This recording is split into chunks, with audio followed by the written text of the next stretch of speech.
সংক্ষেপে হামজা রাদিয়াল্লাহু তাআলা ইসলাম গ্রহণ কি রকম ছিল সংক্ষেপে শুধু বলবো। হামজা রাদিয়াল্লাহু তাআলা আল্লাহ রাসূলকে বড় মহব্বত করতেন, ভালোবাসতেন। কেন? ভাতিজা। আল্লাহ রাসূল সাল্লাল্লাহু আলাইহি ওয়াসাল্লাম দারুল আরকামে সাহাবায়ে কেরামকে কি শিক্ষা দিতেন? তালিম করতেন, কোরআন শিখাইতেন, ঈমান ইসলাম শিখাইতেন। আর আবু জাহেল ওই আল্লাহ রাসূলের ওই দারুল আরকাম ওই পাশ দিয়েই যাইতো। সে মসজিদে হারামে প্রবেশ করে দারুল নদওয়াতে গিয়ে পরামর্শ করতো মুশরিকদেরকে নিয়ে। আবু জাহেল একদিন সে আল্লাহ রাসূলের কাছ দিয়ে যাইতেছে, যাওয়ার সময় আল্লাহ রাসূলকে অকাট্য ভাষায় সে গালিগালাজ করলো। এমন তুচ্ছ তাচ্ছিল্য করে আল্লাহ রাসূলের উপরে এমন অপমান অপদস্থ এমন গালিগালাজ করে কথা বললো যা সহ্য করার মতো না। কিন্তু আল্লাহ তাআলা রাসূলকে পৃথিবীতে এক দয়ার মায়ার সাগর দিয়ে পৃথিবীতে পাঠিয়েছিলেন। রাসূল চুপ হইয়া তার কোনো কথার জবাব দেয় নাই, কোনো গালির কোনো জবাব দেয় নাই, কোনো কিছু জবাব না দিয়ে আল্লাহ রাসূল মাথাকে নিচু করে তিনি ঘরে চলে গেছেন। এই গালিগুলো এক দাসী শুনছে। এই দাসী শোনার পরে হামজা রাদিয়াল্লাহু তাআলা আনহু উনি শিকারী ছিলেন, উনি এমন এক যুবক ছিলেন পুরো আরব দেশের ভিতরে ওনার যুবক ওনার বীরত্বের কথা সবার কাছে প্রসিদ্ধ ছিল, সবাই তাকে ভয় পেত, সম্মান করত। তিনি সিংহ শিকার করতেন, সাধারণ কোনো মামুলি বিষয় না। সিংহ শিকার করা যুবক তা কেমন সাহসী আর কেমন শক্তিশালী যে সিংহকে শিকার করত। যিনি তীর ধনুক চালানোর ভিতরে এত এক্সপার্ট ছিল, সবার থেকে সেরা ছিল, তিনি তীর ধনুক এত সুন্দর করে চালাইতেন। তিনি শিকার করে মক্কা শরীফে প্রবেশ করছেন। তিনার একটা অভ্যাস ছিল হামজা রাদিয়াল্লাহু তাআলা আনহু, তিনি যখন শিকার থেকে বাসায় ফিরতেন আগে তওয়াফ করতেন কাবাঘর। তওয়াফ করার পরে আশপাশে যে সমস্ত মজলিসগুলো আছে এইগুলার খোঁজ খবর নিয়ে তারপর ঘরে ফিরতেন। অভ্যাস অনুযায়ী তিনি যেদিন আল্লাহ রাসূলকে আবু জাহেল গালাগালি করছে ওই দিন তিনি শিকার করে কাবাঘরে প্রবেশ করছে। প্রবেশ করে তওয়াফ করে বলে সে খোঁজ খবর নেওয়ার জন্য এক এক ঘরে যাইতেছিলেন। একবার যে ওই দাসীর ঘরের সামনে গেছে, ওই যে দাসী আল্লাহ রাসূলকে যে গালিগালাজ করছে আবু জাহেল, যে দাসী শুনছিল ওই দাসীর কাছ দিয়ে যাওয়ার সময় বলতেছে, হে হামজা শোনো, তোমার ভাতিজা মুহাম্মদ সাল্লাল্লাহু আলাইহি ওয়াসাল্লাম, এই মুহাম্মদ সাল্লাল্লাহু আলাইহি ওয়াসাল্লামকে আজকে আবু জাহেল যে পরিমাণ গালিগালাজ আর যে পরিমাণ অপমান অপদস্থ করেছে, ও হামজা তুমি যদি সেখানে উপস্থিত থাকতে আর তুমি যদি শুনতে তাহলে তুমি ঠিক থাকতে পারতে না, সাথে সাথে একে হত্যা করতে। সে এত পরিমাণ অপমান অপদস্থ তোমার ভাতিজা মুহাম্মদকে আজকে আবু জাহেল করছে। আল্লাহ তাআলা হামজা রাদিয়াল্লাহু তাআলাকে হেদায়েত দিতে চাইছেন দোস্ত। সাথে সাথে হামজা রাদিয়াল্লাহু তাআলার রক্ত মাথায় উঠে গেছে, এক চেহারার পরিবর্তন এসে গেছে, এমন এক প্রতিশোধের আগুন জ্বলতেছে। বলতেছে, কি বলো, সত্য বলো, সত্যি আমার ভাতিজাকে সে গালিগালাজ করছে? হ্যাঁ, আমার নিজ কানে আমি শুনছি। তোমার ভাতিজা কোনো জবাব না দিয়ে সে চোখের পানি ফেলে সে ঘরে চলে গেছে।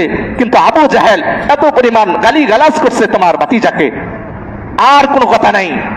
হামজা রাদিয়াল্লাহু তাআলা আনহু এখান থেকে রওনা হয়ে গেছে। আবু জাহেল কোথায়? ওর বিচার প্রতিশোধ না নিয়ে আমি ঘরে ফিরবো না। সাথে সাথে আবু জাহেলকে খুঁজতে শুরু করলো। গিয়া দেখে আবু জাহেল দারুন নদওয়াতে কাফেরদের মুশরিকদেরকে সাথে নিয়ে এরকম মিটিং করতেছে। সেখানে গিয়া সাথে সাথে কোনো কথা নাই, আগে তার উপরে এক আঘাত করছে ধনুক দিয়া, মাথার উপর আঘাত করে বলতেছে, এ আবু জাহেল, তুই বলে আমার ভাতিজাকে গালি গেছিস? আমার ভাতিজা সত্য কথা বলে, একত্ববাদের কথা বলে, তাওহীদের কথা বলে, আমার ভাতিজা মানুষকে ইনসাফের কথা শিখা, আমার ভাতিজা মানুষকে ন্যায় পরায়ণ আমানতদারি শিখায়। এই জন্য তুই আজকে আমার ভাতিজাকে গালি দিছস, অপমান অপদস্থ করছস। আজ থেকে আমিও একত্ববাদকে স্বীকার করে নিলাম, আমিও একত্ববাদকে গ্রহণ করে নিলাম, আমিও এক রবকে মেনে নিলাম, আমিও আমার ভাতিজার ধর্মকে গ্রহণ করে নিলাম। তাহলে এবারে আমাকে পারলে ঠেকা, আমার উপরে প্রতিশোধ নিয়ে দেখা, দেখি তুই কিরকম পারস। সুবহানাল্লাহ বলেন। এখানে এই সময় মুসলমান হয়েছিলেন না, এই আবু জাহেলের সামনেই সর্বপ্রথম হযরত আমির হামজা রাদিয়াল্লাহু তাআলা আনহু সর্বপ্রথম একত্ববাদের স্বীকার দিয়েছে। পারলে এবার আমারে ঠেকা, আমার উপর আক্রমণ, আমি তোর উপর আক্রমণ করছি, এবার আমার উপরে তোর কেমন হেডাম আছে দেখি, তুই এবার আমার উপর আক্রমণ কর। পুরা লাজাব হয়ে গেছে আবু জাহেল, হাক্কা বাক্কা হয়ে গেছে। তাহলে কি, যেখানে আমির হামজা একত্ববাদকে স্বীকার করে নিছে, মুসলমান হয়ে গেছে, এখানে আবু জাহেলে ভয় পেয়ে গেছে। আর বিকল্প আর দ্বিতীয় জবাব মুশরিকরা চাইছিল আবু জাহেল আমির হামজাকে ধরবে, আবু জাহেল বলতেছে না, ধরলে এখন সমস্যা হবে, ধরার প্রয়োজন নেই। আবু জাহেল একবারে লাজবাব হয়ে গেছে, সে আর কোনো জবাব দিতে পারে নাই। ওইখান থেকে সরাসরি আল্লাহ রসুল আমির হামজা রাদিয়াল্লাহু তাআলা আনহু আল্লাহ রসুলের কাছে গেছে।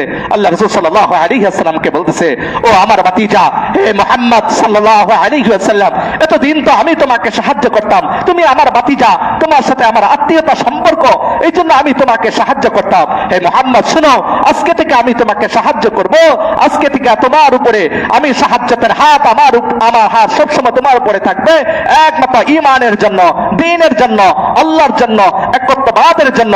আজ থেকে আমি সব সময় তোমার কাছে ডাল স্বরূপ আমি থাকবো। সুবহান, আর কোনো ভয় নাই। হে মুহাম্মদ সাল্লাল্লাহু আলাইহি ওয়াসাল্লাম, এই মূর্তি পুজোকেই সাম্রাজ্যের ভিতরে আর এমন কোন চক্ষু নাই তোমার উপরে চক্ষু তাকাবে আমি হামজা জীবিত থাকতে।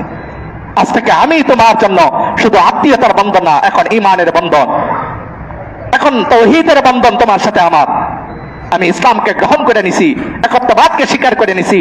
হে মুহাম্মদ, আমাকে কালিমা শাহাদাত পড়াও, আশহাদু আল্লা ইলাহা ইল্লাল্লাহু ওয়া আশহাদু আন্না মুহাম্মাদান আবদুহু ওয়া রাসূলুহু। কালিমা শাহাদাত পড়ে বলেছে, সাথে সাথে আমির হামজা আল্লাহ রাসূলের হাতে ধরে কালিমা পড়ে মুসলমান হয়েছে। আল্লাহ রাসূল সাল্লাল্লাহু আলাইহি ওয়াসাল্লাম ওই দিনে এত আনন্দিত হয়েছে, এত আনন্দিত হয়েছে। আল্লাহ রাসূল সাল্লাল্লাহু আলাইহি ওয়াসাল্লাম বলে, আমার চাচার ইসলাম ধর্ম গ্রহণ আমাকে পৃথিবীতে এত আনন্দিত করছে, যা পৃথিবীতে অন্য কেউ এত আনন্দিত আমাকে করতে পারেনি। এত আনন্দিত হয়েছে।